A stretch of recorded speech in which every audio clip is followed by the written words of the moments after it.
Hello, everyone, and welcome to the Football House. I'm Sam Basil, joined alongside Cole Hughes. And Cole, we're here, man. We're pretty much at the end of the road of the 2025 college football regular season. Thanksgiving has concluded. Rivalry week is over, and we are looking at a very interesting landscape heading into conference championship games. We've got 9 games on the docket. We're going to go through all 9. But first, we're going to do a little bit of college football playoff discussion. The last committee rankings before the final rankings were released last night. A lot of discussion, a little bit of controversy, although I'll get into it in a little bit. I think it's a pretty solid ranking. But Cole, first off, how you doing? I'm good, man. I mean, this season flew by. We're already at conference championship week. We're going to be getting ready for some college football playoff action coming up here in the next couple of weeks. So Army Navy in a couple of weeks as well. Yep. Always a great rivalry game. And, everyone that watches the show regularly knows that we love our rivalry games. So, excited. Lot to talk about. A lot of coaching changes. The carousel's moving, right? Certain coaches are leaving their schools, taking jobs at big time programs. That's, there's different waves, right? There's a lot of action that happens as a result of one coach going, and we're seeing that fully right now. And then there's some programs that can't find a coach, Penn State. So a lot to talk about, both on the field, off the field, the bracket, what that's going to look like, different scenarios. So I'm excited. This is why we do it. Yeah, absolutely. While you bring it up, let's mention the coaching carousel. Let's talk about it. Yeah. Obviously the big story, a late development in this coaching carousel this season, which started a lot earlier, I feel like, than usual. I mean, I feel like really the coaching carousel really got off to a big start with the firing of James Franklin at Penn State. But now it's been completely overshadowed by the departure of Lane Kiffin. He's gone. He's gone from Ole Miss to LSU. He's taken over and leaving an Ole Miss team that is potentially in the college football playoff without a head coach. Well, with an interim head coach, but obviously without his specific leadership that has pretty much that's coached them into a college football playoff spot. I have a couple thoughts, but I know there's been a lot of animosity towards Lane Kiffin with this decision. Before I get into my thoughts, what was your reaction to his departure on Sunday? Yeah, I mean, we've talked a lot about this both on the show and just between us. Everyone that's on the show, you, me, Zimmer, Tondo, we've talked a lot about this, like in our group chats. Like, when something like this is strung out for as long as it was, right? I feel like for a whole month prior to Lane Kiffin going to LSU or announcing he was going there, his name was in the news.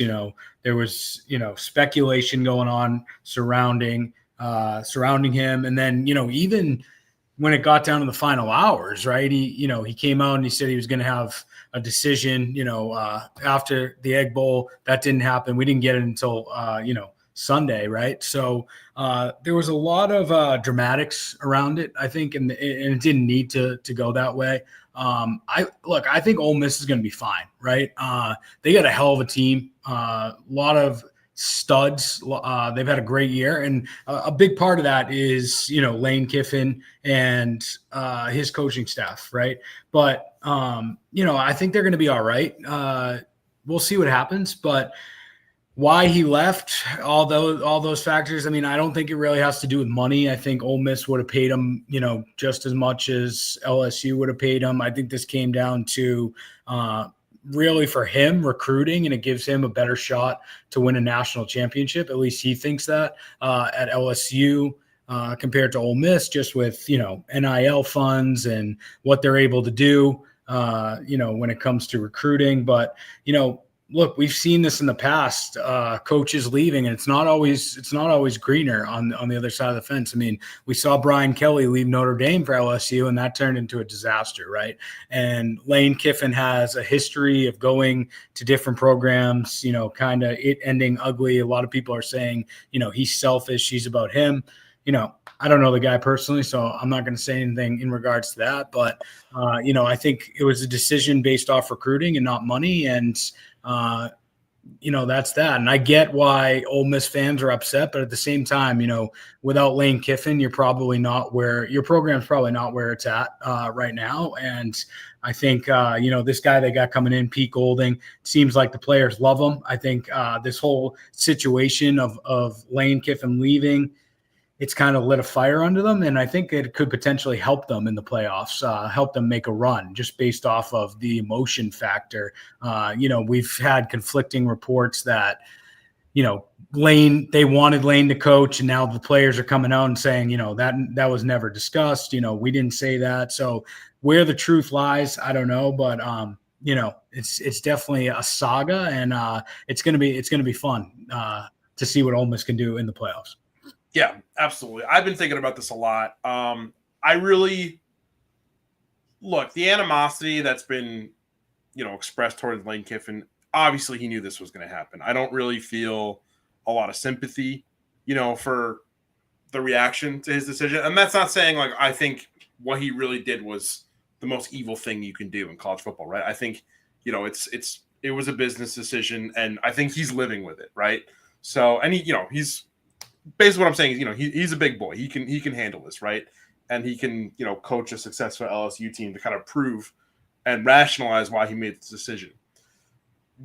The biggest thing that sucks for me with Lane Kiffin, this whole situation right now, is based on the way the college football calendar currently works. This is going to happen a lot more in coming seasons. There's a guy on TikTok.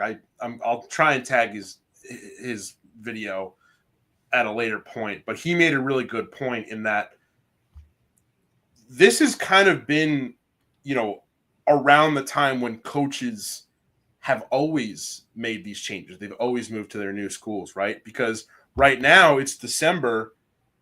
If you're the 8th best team in the country, back in the day, you wouldn't be in the BCS. You wouldn't be in the 14 playoff. So now it's time to, all right, let's figure out what we got to do. Let's start recruiting out of the portal. Then in a couple months, you have to get your spring practices ready, because that's so crucial for setting yourself up for success in the, late summer, early fall games and stuff. So the calendar for how these coaching changes happen and how the portal works and how spring practices work has not really caught up to the season structure changing due to the extended college football playoff, right? I feel like there would still be this animosity toward Lane Kiffin 5 or 6 years ago if he made a similar decision like this. But the fact that, the 8th best team in the country can now compete for a national championship makes this a lot worse, and it makes it seem a lot worse than it would have been maybe 7 or 8 years ago, if that makes sense. Yeah, I mean, I get what you're saying. I think two things, right? I think it's people are freaking out because he went to another SEC school, right? And it's right there, right? So it's within your conference, right? It's within the same recruiting area. So he's going to be trying to, get recruits from the same area of the country. So I think that's why there's animosity, right? But the way he looks at it as is, all right, I've been at Ole Miss, right? And every year we've gotten better. And this year was kind of the climax, right? This is as high as he thought Ole Miss could go, right? And I think that's why he took the LSU job. But I don't know. I mean, I think we'll see what happens. I think maybe, people want to go to Ole Miss now because, they're on the map. They're, like you're saying, they're one of the top 10 teams in the country, right? So, yeah, I don't know. We'll see what happens. But I think also, like you talked about, you think this is going to happen a lot more, right? With coaches leaving for other schools. I'm not so sure about that, because if you look, even this year, right? Look at the amount of coaches, even within the last month, right, that have announced that they're staying with their program or they've signed extensions, right? So you have, Clark Lee did it. I wrote them down earlier. Matt Rule got an extension earlier this year with Nebraska. Brent Key today, they announced he's staying at Georgia Tech. Joey McGuire, Texas Tech, right? So there's a lot of these coaches, Rhett Lashley, Eli Drinkwitz, Mike Elko, like a lot of these coaches that could leave their schools that they're at right now to go get a big time job, right? An LSU, a Penn State, or, whatever it may be in future years, a Michigan, Ohio State, whatever, right? And they're deciding to stay with their programs, right? So, I don't know. We'll see what happens. I think it just depends on the coach. It depends on the opportunity, and it depends on the potential recruiting that you can do.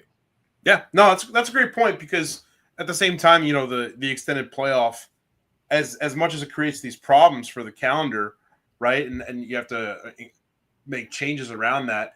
It also gives a lot of these coaches, it gives a coach at Nebraska, Matt Rule, it gives him, more incentive to try and get into the playoff as maybe an 8, 9, 10 seed, rather than getting, trying to get into the Big Ten title picture. So yeah, I feel like it could really go both ways, but no matter what, I just feel like when these changes do happen, there's going to be still a lot more frustration, just because there's going to be more teams kind of left in the dust.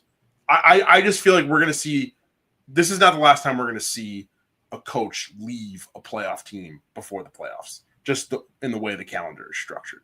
No, and I mean, everyone's talking about Lane Kiffin, right? But what about like Bob Chesney at JMU? He's leaving. Both the coaches in the American Championship this week are gone, right? Yeah. Eric Morris is going to OK State, and John Sumrall's going to Florida, right? So, Lane Kiffin is the main topic of discussion, but these coaches are leaving their programs, and they might potentially be playoff teams. But for those guys, it's looked at, oh, all right, you're making a big jump. You're going from a Tulane to Florida, or you're going from North Texas to Oklahoma State to try and put them back on the map in the Big 12. So it's a little different because those schools aren't, top 10 teams, or haven't been consistently good. Ole Miss has, right? So it's a little different. It just depends on the scenario. But I get both sides of it. I get Ole Miss fans being upset, but at the same time, when this all cools down and in a couple months or whatever, like you ask an Ole Miss fan 10 years from now, they're going to say, Lane Kiffin was a huge part of our program's history, So yeah, absolutely. Speaking of whether or not Tulane will get into the college football playoff, let's take a look at some brackets. So this bracket that you're seeing on screen right now is a bracket that we at the Football House made this past Sunday. This was based on the results of our own top 25 poll. So as you can see, we've got Ohio State, Indiana, Georgia, Oregon as our bye teams. Texas A&M, after that loss to Texas, they fall all the way down to 7th. A couple more highlights: Notre Dame at the 9 spot, Alabama at the 10. Virginia, in our situation, would have the ACC auto bid, or rather, I would say they'd be the 4th best conference champ as the projected ACC champion. And then our 5th best conference champ is JMU. Right on the bubble for at-large teams, we've got BYU, Texas, and Utah. And then on the auto bid bubble, we've got Tulane and then North Texas. Whoever's, figuring it out, whoever's going to win the American championship game would be on the bubble there. I wanted to point out that I'm calling it the auto bubble because instead of the group of 5 bubble, because considering how the ACC is shaking out this year, we need to remind people that these spots are not Power 4 guaranteed spots.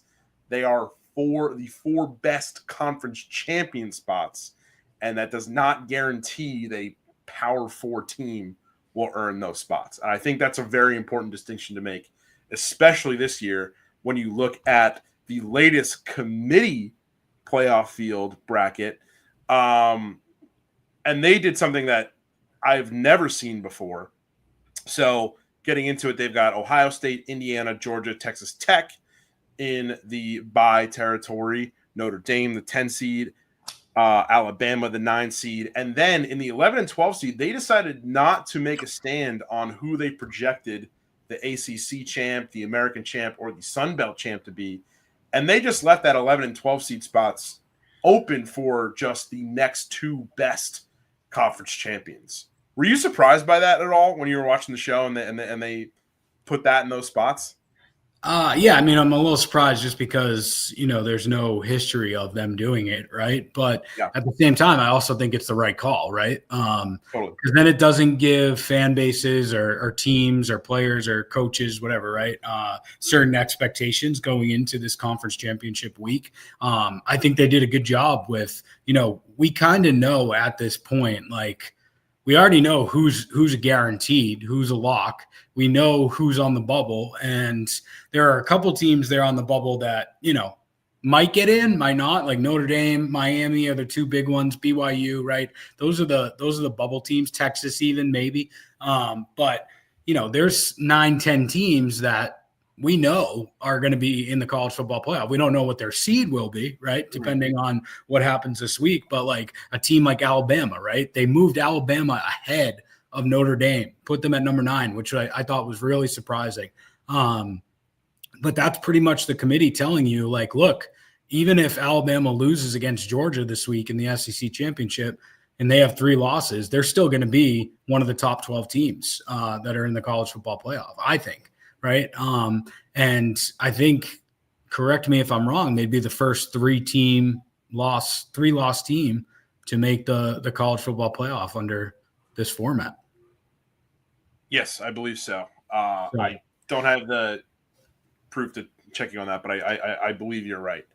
It's just interesting, and I think they're showing us too, for the most part, with the exception of BYU, that they're not penalizing teams for being in a championship game, right? Mm-hmm. If they go to their conference championship and they end up losing, they're not gonna penalize them too much. Now BYU is a little different because they're ranked 11, so if they lose to Tech, they'll have 2 losses, right? But if they get blown out, they're probably not going to be a playoff team.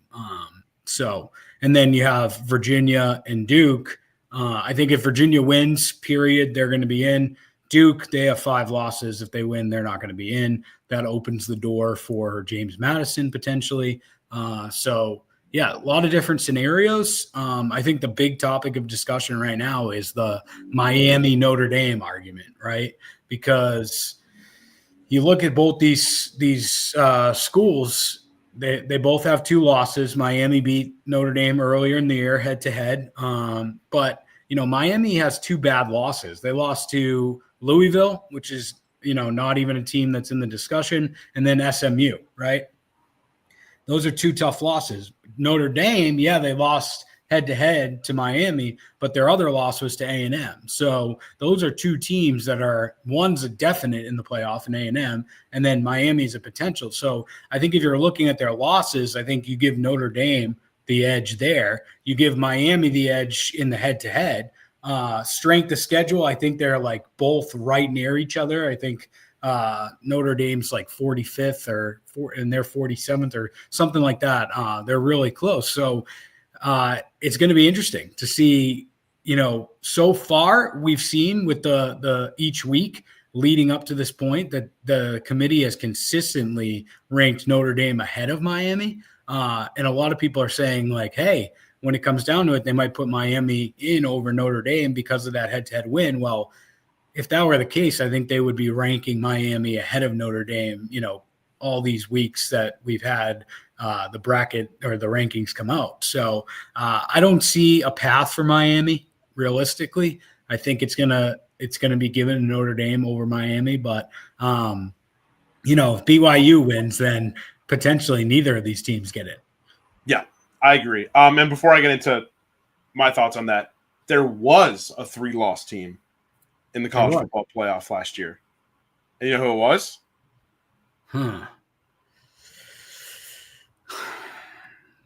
Give me the conference. SEC. Was it Bama? It was Alabama. Yeah. Yeah. So there you go. A little bias for Bama. But no, I think Alabama is I think they're a playoff team. I still think they might be a playoff team if they lose to Georgia. I think the committee put Notre Dame below Alabama so that Notre Dame could be the next at-large team to fall out if they need to exclude another at-large team. If you ask me, I put Texas on the bubble here in this graphic just because that's what the committee showed. I think they're out. I think, again, they're another team that's Steve Sarkisian has, kind of been getting on the soapbox talking about how, he's regretting scheduling Ohio State if it means that it's going to, penalize them later on in the season. They're not getting penalized for a strong out-of-conference loss in Ohio State. Everyone said it, but I'm going to say it here again. They are getting penalized for losing to Florida. They're getting penalized for losing I'm 100% with you, Basil. I mean, look, conference. It's not a hot take. It's just yeah.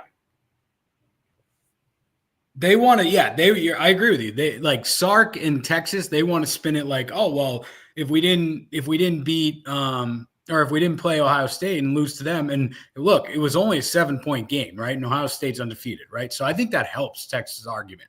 But like, I think it helps them more than it hurts that the fact that they lost because they kept it close to the number one team in the country that was undefeated. I think it actually helps them. But look, Imagine if they didn't have Ohio State that first week and they play some no-name school, right? So then they have 2 losses, right?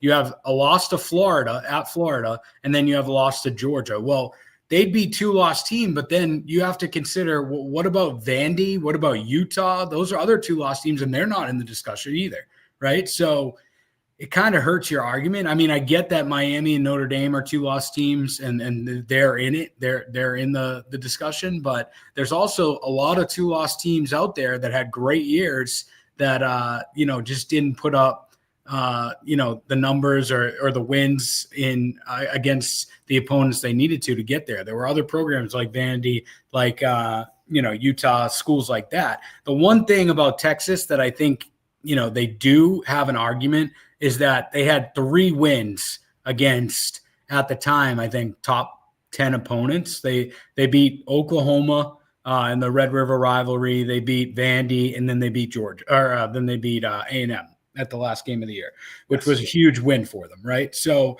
I just think, look, there's 12 teams. You weren't one of the top 12 teams. You had some great wins against ranked opponents, but you lost that Florida game, and that's a huge mark against you. I think if it was someone else, it wasn't Florida, then maybe you're in the discussion, but that Florida loss hurts you really bad. And I think that's pretty much what's there for them. I mean, if this was a 16 playoff, field, they'd be in it, but it's 12 and you're not one of the top 12 teams. Yeah, I totally agree. I think it's, and everyone online, everyone kind of in the college football discussion sphere, whether online or on TV or in print, they're really pointing out this quote because it's like, it feels like, and, there's also the headline with Alabama moving their matchup with USF next year to 2032. It seems like the SEC is trying to justify their frustrations by moving these harder, potentially better out-of-conference games later in their future schedules to try and schedule easier out-of-conference games. But, there's really nothing you can make the argument with when you lose to a bad team in your own conference. And the whole Florida aspect of it too. Miami beat Florida, right? So then there's that too, right? So you'd put probably Miami over Texas even if they had 2 losses because they beat Florida. Yeah. So in terms of where I think things can go, I think if Virginia beats Duke, they're in. I agree. And then it's the winner based on the committee. I mean, we've put JMU higher than the 2 American teams, but if we're going by the committee right now, it's if Virginia beats Duke, then it's them and then the winner of the American championship game. If BYU beats Texas Tech, I think Texas Tech slides down. BYU takes the Big 12 spot. Texas Tech is not eliminated, but I do think Notre Dame gets pushed out. I think Texas is out. I think Miami is out. I don't see any scenario in which Miami can get their way back into the playoff field. But then it gets really shaky once we start talking about a Duke win over Virginia. Obviously, Duke did not even make the College Football Playoff Committee's top 25. They were not in the AP top 25. They were not in the Football House top 25. What do we do if Duke beats Virginia? Well, I mean, I think if Duke beats Virginia, you're not going to have an ACC team in the college football playoff, which is crazy to think about. Yeah. I think if Duke wins that game, then that opens the door, because then your top 4 conference champions are going to be the SEC, the Big 10, the Big 12, and then the American would be that 4th, right? So then that opens the door for James Madison to come in as, a group of 5 auto bid. So, things could get crazy. We talked a little bit about this today earlier, amongst ourselves. The easiest thing to happen is if BYU wins and Virginia wins, then those 2 teams get in, Notre Dame's out, and then there you go, right? Texas Tech falls, but they're still in. But if Duke can somehow pull it off against Virginia, we might see the Dukes in college football playoffs, which would be crazy. And remember, that's James Madison still has to win that game for that even to be put in play too. Right, that so too. Then, I mean, they're playing Troy. They should win. I think the spread right now is like 24.5. So that would be a major upset if JMU didn't win that game.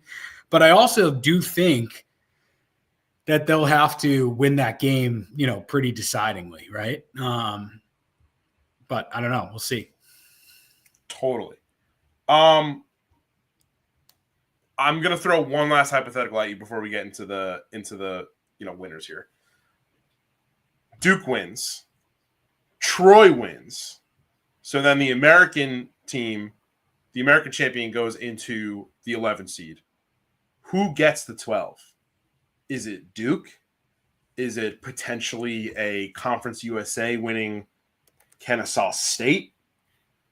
I think that's a reach, but I think that's a reach. I think if that were to happen, right, which would be crazy if Troy won, then I think you're looking at potentially maybe the winner of the Mountain West. Yeah. In Boise State and UNLV. But I don't know. I mean, that would be crazy. Yeah, absolutely. So we'll see. We'll probably have plenty more time to spin out some of these crazy hypotheticals. But let's get into all 9 conference championship games. I'm still sad that I can't say 10. I really wish I could, we could still do that. But in a few years, we'll be able to do that once again, once the Pac-12 gets back up and running in full. So let's start off with that big game that we were talking about. It's going to be a tough matchup for Troy. ESPN, their matchup predictors got them at a 91% chance of victory for James Madison. Like you said, this spread is 23.5 points in favor of JMU. But let's play hypotheticals here. I know that you did not pick James Madison to win this game, but you did not pick Troy to win this game. But if the Trojans could pull off the win over JMU, how would they do it? I mean, look, they've been a consistent team, low-key, the last couple of years, right? Troy kind of gone under the radar, but in the Sun Belt, like, they've won. I think they're back-to-back, right? Winners of the past 2 Sun Belts the last couple of years, and they've been there in 3 times in the last 4 years, I believe. So look, I mean, they're not a bad team. They've been under the radar. I think if their key to win the game against James Madison is their defense. They're going to have to keep JMU's quarterback Barnett or Barrett, whatever his name is. He's mobile, right? He can do a lot of different things. Can do stuff with his arm, with his legs. So in order to keep that game close and potentially get a win, you got to prevent James Madison from scoring a lot of points, right? Your defense has to step up, and time of possession is a big thing too. Well, when you're on offense, you got to make sure you're holding the ball, having long drives, keeping JMU's offense off the field. So I think if Troy were to win, that's the recipe, but I just don't see it, happening. I think JMU's offense is too good. And, I think Barnett is, he's shown that he can do a lot. Yeah, absolutely. Barnett is a fantastic quarterback. They've also got a 1,000-yard receiver this year in Wayne Knight, not the guy that played Newman in Seinfeld, the wide receiver for James Madison. So, yeah, I've got James Madison. It looks like Tondo and Jake have JMU all across the board. Quick one, but we're going to pack it up on the Sun Belt. Conference USA. Kennesaw State, Jacksonville State. This one's being played in Jacksonville, Alabama, but Kennesaw are the road dogs at 2.5 points. These teams are only separated by one win. This is a tough conference. Obviously, Kennesaw is pretty much out of the question for a Group of 5 college football playoff bid. But how can they finish off their regular season really well and then possibly move into a high-quality non-playoff bowl game? For Kennesaw? Yeah. Yeah, I mean, look, another team, their opponent, right? You look at Jacksonville State. They won the Conference USA last year, right? So it's kind of similar when you're looking at Jacksonville State and Troy, right? They have that expertise. They've been there. Their team's experienced, right? So Kennesaw State, it's kind of new for them, right? So I think that's going to be a factor, but I think Kennesaw State has shown throughout this year how they played, in conference play. Like, I think that they're going to be able to take care of business. The spread is pretty small. I think it's 2.5 going into this game, but I think they cover that. I think, look, they were 6-0 at home this year. I know they're going to Jack State, 3-3 on the road. So, what team are you going to get, right? When it comes to Kennesaw State, I think if they play to their full potential, then they'll be fine. But, this isn't going to be a runaway game. Jack State 5-0 at home this year too. So, both teams have been good at their home base. So, we'll see what happens. I think it's going to be a close one. I think it's going to come down on the wire, but I like Kennesaw State in this one. Absolutely. I've got Kennesaw State as well. We've got Tondo and Zimmer have Kennesaw State, so we've got another one across the board. This next game, the American. This one is where I differ from all three of you guys. You have North Texas. I've got Tulane. Make the case for why the Mean Green are taking down the Green Wave in New Orleans on Friday. Look, North Texas, I mean, I think their offense has been electric this year. They've done really well offensively on side of the ball. Tulane, I mean, even Sumrall said it, right, earlier in the year. He's like, I don't know how we're ranked, right? Like, we're a mediocre team, right? And I think that helps for, motivation factor. And it has helped them over the last month. But there's been times this year where Tulane has looked pretty brutal. Right.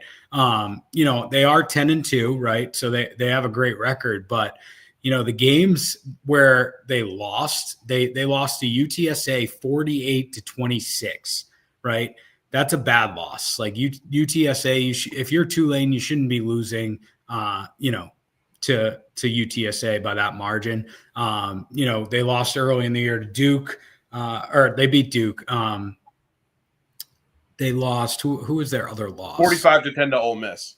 Oh, okay. Yeah, Ole Miss. So there you go. I mean, that shouldn't be a close game, but, the UTSA one sticks out. But consistently across the board, like, they let up a good amount of points this year, their defense. And, North Texas has such an explosive offense. I think that could be a problem for Tulane.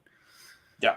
I mean, with that, I counter with Tulane's 23-3 win over, again, Northwestern. Bad Big Ten team, but still a Big Ten team. And then a 34-27 win over Duke, who we're talking about, was on the way to a possible ACC championship. Then you take a look at North Texas's only loss of the year in conference against a ranked opponent, but 63-36 against South Florida. I mean, right. How do you compare that to, Tulane's two losses? I mean, if you look at Tulane, right, a lot of this year, they had a lot of one possession games, right? Like they only beat South Alabama by 2 points. They beat Eastern Carolina by 7 points, Army 7 points, Memphis 6 points. So a lot of their games they got away with, right? They could very easily have a lot more losses on their schedule. I just think, when North Texas has won, it's been more convincing, right? Across the board, they've put up over 50 points, like in half of their games, right? They put up 55 against UTSA that Tulane lost to. They put up 54 against Charlotte. They put up 53 against UAB, 56 against Rice, 52 against Temple, right? And three of those their last regular season games, they had over 50 points. So I just think that's the big thing. I mean, they like I said, I'm going back to it, but they have an explosive offense, can put up a lot of points. Is Tulane's defense going to be able to stop that? I know Tulane has an offense that can match it. They can put up points too.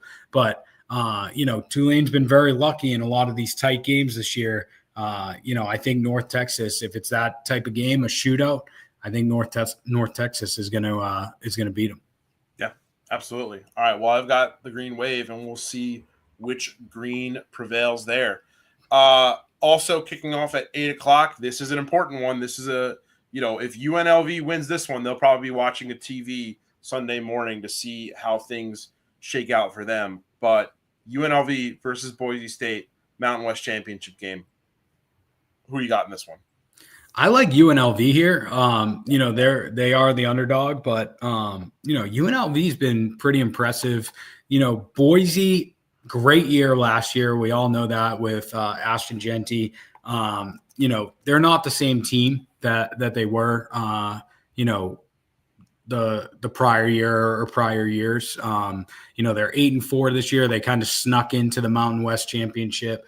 Their last game of the season barely got by Utah State. They were really lucky to win that game. They only beat them by a point, right? So, I just don't think that Boise is the same Boise team that we're used to, right? The explosive offense, being able to move the ball quickly. UNLV's been pretty consistent on offense. They've put up a lot of points as well. So, for some reason, I like UNLV to go in and get the win. I mean, they lost to Boise earlier in the year. That's also a factor. You want that rematch, that redemption game. But UNLV's only two losses are to, Boise State and New Mexico. And New Mexico was another great team in the Mountain West this year that easily could have, made that conference championship game. They finished the year with 6 wins in a row, New Mexico, right? We're 9-3 overall and 6-2 in the conference, right? So they were right there in the picture as well. But UNLV, they are a team that, again, scores a lot of points offensively, but lets up a lot of points defensively. They've let up 337 points against them this year, which is the second highest, or not. They're in the middle of the pack, but still. But compared to other teams in the Mountain West, they're on the higher end of that. So I don't know. We'll see. But I think Boise doesn't have what they're used to. I think UNLV will be able to make stops when they need to, and I think they take care of business. Yeah, our crew has got UNLV right across the board. Now we're moving into Saturday, starting at noon. BYU versus Texas Tech. Now, this is the first really, really tough one. No, I don't want to say the first really tough one, but the first tough one of the day. Let's see. You've got Texas Tech. Jake's got Texas Tech. Tondo's got Texas Tech. I've got BYU. I'll start off with my case for BYU. I just think it's hard to beat a team twice. BYU lost this first matchup 29-7. But if you really look at the rest of Texas Tech's resume, they don't really do well when games are played super close. I mean, you look at that 26-22 loss to Arizona State. That's a pretty weak matchup for Texas Tech, and BYU is a team that can really defend the red zone very well against a Texas Tech team that is not very efficient in the red zone. So if this game becomes really grinded out, short yardage, a lot of red zone plays, I think BYU is going to take this one. But if Texas Tech gets out early, builds up a big lead, how do you feel like they're going to clinch this one against BYU? Yeah, I think that's the key, right? If Tech's able to start early and start fast and put up points, I think BYU is going to be in a lot of trouble and not going to be able to rebound from it. I think BYU, they've had a great defense all year, right? But a low-scoring game in this Big 12 championship helps BYU, right? If Texas Tech puts up points, I just don't think BYU has the offense to be able to match Texas Tech's offense. I mean, Baron Morton, he's been unbelievable. One of the underrated quarterbacks in college football, had a great year this year. BYU relies so heavily on their offensive ground game on the run, but you look at Texas Tech, you talk about their offense, their defense is also pretty good. And they got guys like Jake Rodriguez, who's been mentioned as a Heisman candidate that plays both ways. He's really impressive, but Texas Tech's defense is not anything to mess around with either. So, BYU's got to keep it close. They got to keep it low scoring. And if they're not able to do so, I see Tech, winning big here. Yeah. What do you feel like could carry over? What do you want Texas Tech to carry over the most from their first meeting with BYU into this game? Well, I think on the defensive side of the ball, right, they held BYU to only, I think, like 250 yards offensively. So if you can do that again, 255, right? So if you can do that again, that's huge, right? If you can prevent BYU from matching you, scoring points, your offense is going to be able to score some points, right? Even against a defense like BYU. But I think, looking at the first game, that helped them, right? That was a factor that allowed them to win so convincingly. So I think if they can do that again, that's the key. And then also kicking off at 12 at Ford Field, we've got Western Michigan versus Miami of Ohio. Western Michigan is -2.5 to win the MAC. We've all got Western Mich. What do you like out of Western Michigan this year? I mean, Western Michigan's been good, but it's more of Miami that worries me, right? Miami's another team like the MAC, kind of like the Mountain West. There were a lot of teams that could have been in this game. Toledo was 6-2 within the conference. Ohio was 6-2 within the conference. Miami, Ohio kind of snuck in there, but they're a 5-loss team, right? So, they haven't had that great of a year. Western Michigan has been pretty good. I just think if you look at it head to head, I think Western Michigan's a better team overall.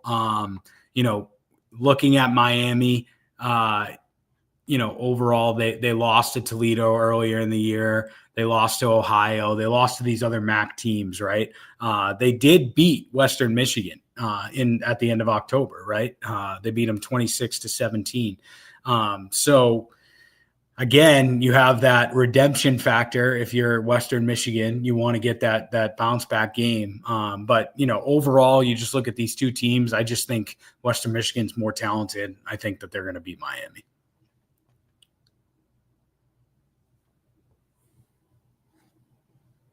We lost your audio, Basil.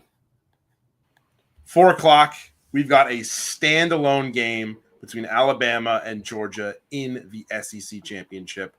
A matchup we've seen many, many times over the years.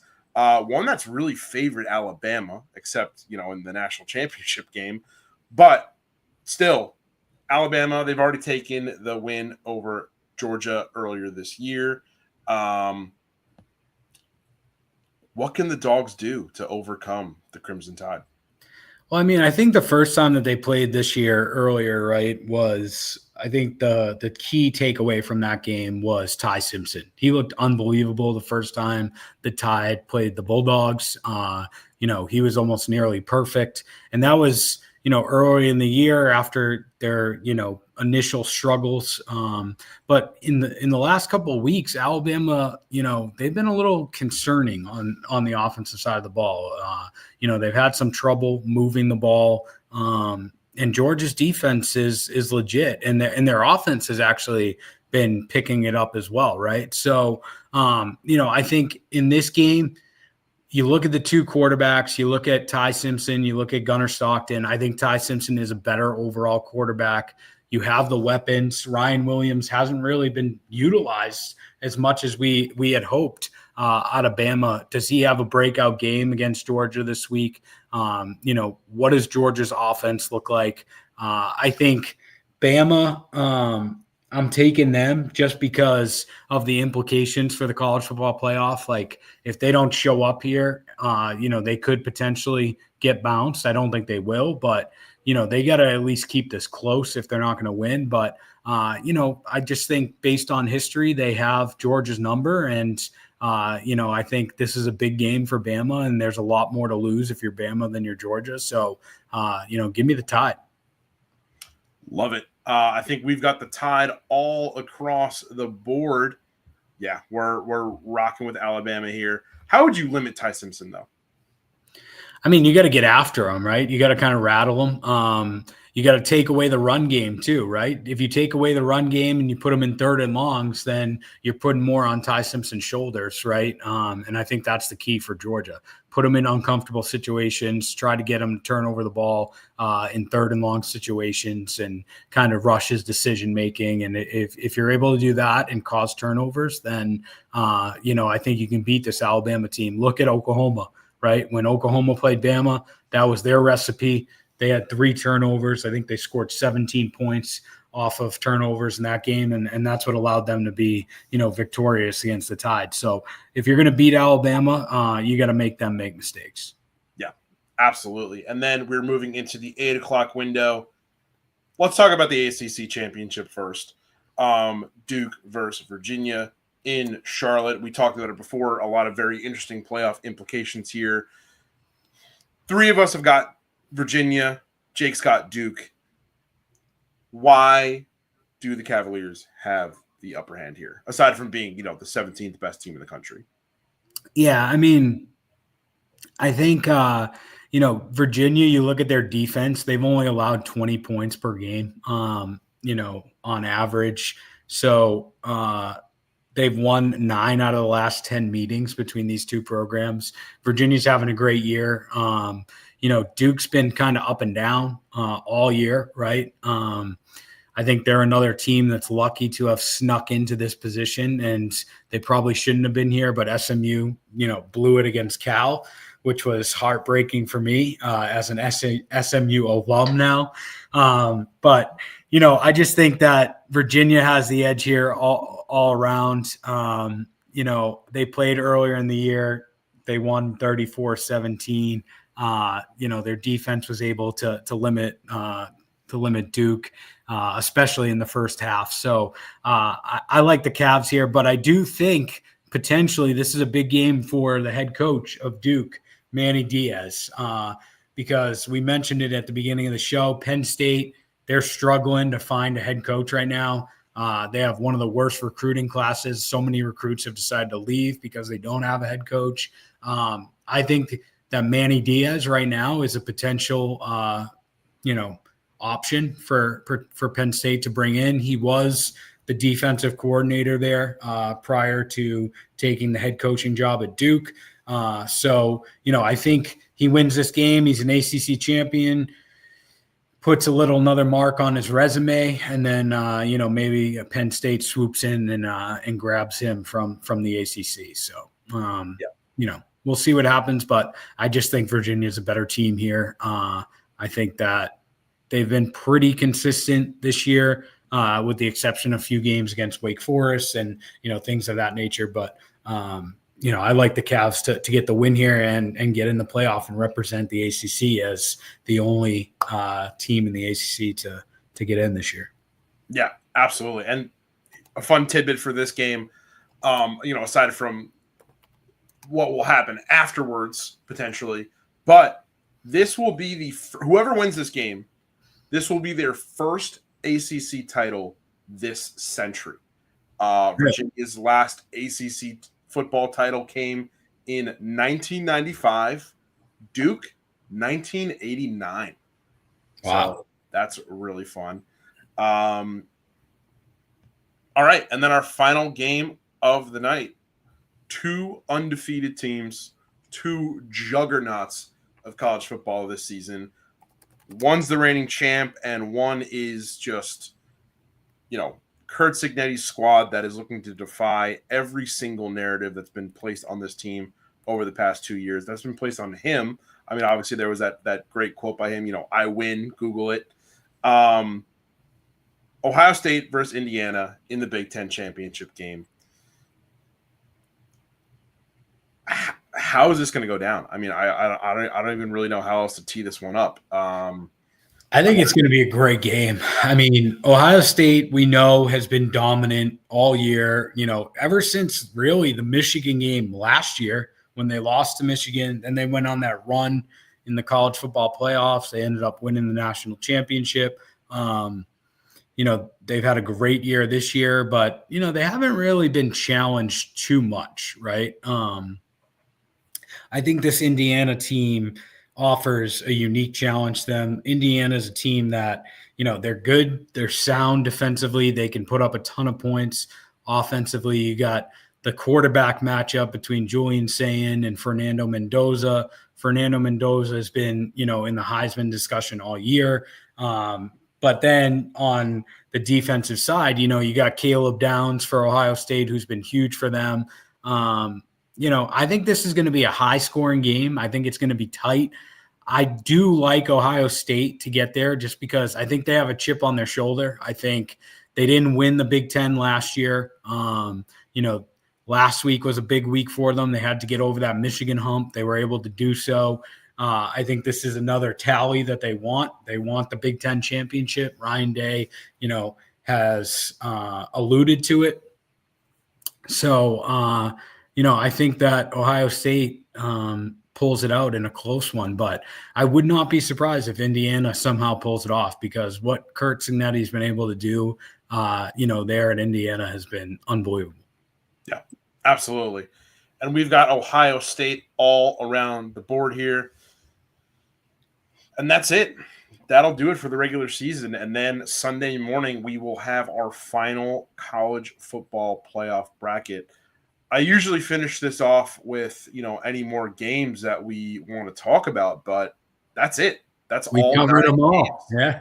This weekend. So Cole, I mean, any closing thoughts? I think this might be the last football house of the season, but I think we'll probably regather in some other form throughout the year. Obviously, we've got another 2 months of football, give or take, to play.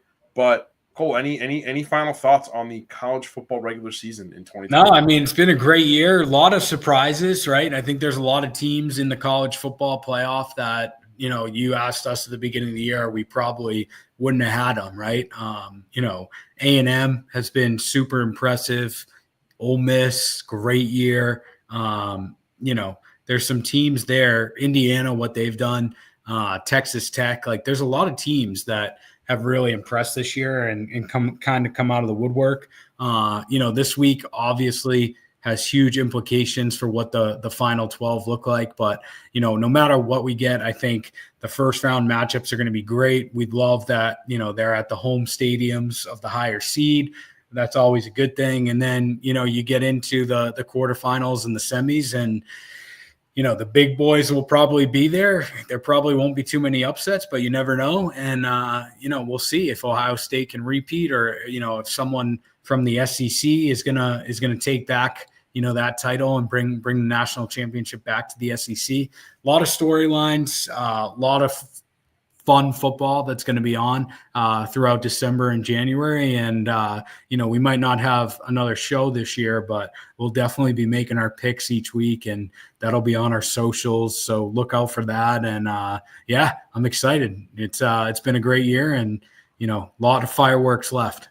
Yeah, absolutely. We'll definitely hop on camera in some form by the end of the season. I just don't know if it'll be in full podcast form.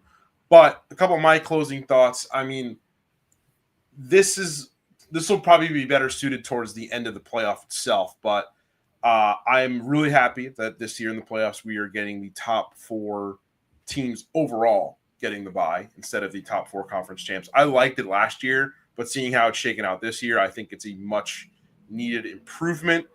Obviously, this format will be tweaked forever and ever because the SEC will never be happy. Before we get to an eventual 16-team playoff, which I'm going on the record and saying I'm against, but I feel like it's on the horizon. The next tweak I would love to see would be campus sites for quarterfinal games. I think it's kind of weird that I don't want to say punishing, but we're not giving the top 4 seeds that reward of hosting a playoff game in their home stadiums. Yeah, I agree. And I think it also opens the door for those bowl games, right? Because usually in the quarters and the semis are, your historic New Year's 6 bowl games, right? The Orange Bowl, the Cotton Bowl, all those, right?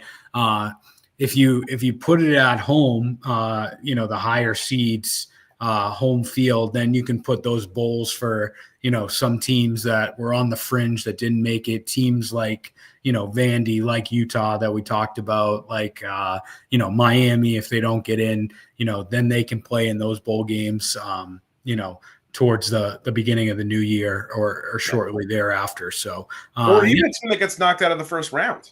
Yeah. Yeah. If they want to do that. I don't know if they'd want to do that, but I mean, I wouldn't count it out, right? I mean, We've seen crazier things happen. So I think if I could propose one more tweak, I think honestly I've said this before, I would get the bowl games entirely out of the college football playoff. I think that, I love the Rose Bowl. I love, the whole concept of the New Year's 6. I think you should never win a Rose Bowl game and then consider your season coming up short because then you didn't win the game after that, right? Like, I feel like the Rose Bowl, the Cotton Bowl, the Sugar Bowl should serve as like a grand finale to your season, whether or not it's involved with the national championship. I just feel like, we're kind of diminishing these games a little bit. We've been doing it for a long time. And also playing in 2 bowl games, like playing in the Fiesta Bowl and the Rose Bowl in 2 different rounds of the playoffs, it just felt ridiculous to me these past 2 years. I agree. It takes away from the appeal, like in the historic nature to them. Yeah, it's just weird. It's a weird means to an end.